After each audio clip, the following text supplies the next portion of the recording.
இப்ப 2 பேருக்குமே வந்து ஒரு டிஃபரன்ஸ் காட்டணும்ல. டெஃபினட்டா. அண்ட் ஒருத்தவங்க கேக்குறதே டிஃபரண்டா இருக்கும். ஆமா. சோ ஈச் பிரைட் என்ன கேட்டாங்க? பிரியங்கா 2 பேருமே 2 டிஃபரண்ட் பர்சனாலிட்டிஸ். ஓகே. ஸோ இவங்களுடைய ஆஸ்க் வேற, அவங்களுடைய ஆஸ்க் வேற. பிரியங்கா வந்து ஷி ஹேஸ் மோர் ஆஃப் அவங்க ஆயிலி ஸ்கின் கேட்டகரியில வருவாங்க, இவங்க நார்மல் டு ட்ரை ஸ்கின் கேட்டகரியில வருவாங்க.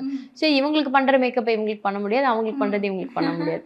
ஜனனிக்கு வந்து she has very nice skin. So அவங்க வந்து கொஞ்சம் கிளாஸியா அந்த Korean class skin makeup trend மாதிரி அவங்க எதிர்பார்த்தாங்க.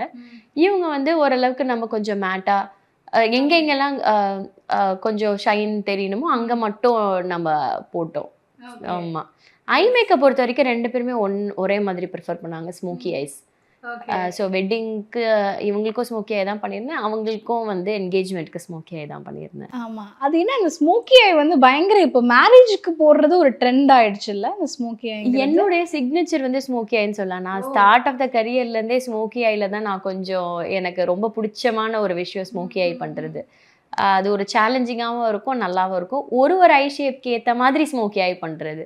இப்போ ஜனனிக்கு பார்த்தீங்கன்னா நல்லா திக்காக காஜல் யூஸ் பண்ணியிருப்போம், பிரியங்காவுக்கு காஜலே யூஸ் பண்ணியிருக்க மாட்டோம். அந்த மாதிரியான ஸ்லைட் டிஃப்ரென்சஸ் வந்து ஒரு ஐ ஷேப்க்கு ஏற்ற மாதிரி ஒரு ஃபேஸ் ஷேப்க்கு ஏற்ற மாதிரி கொண்டு வருவேன்.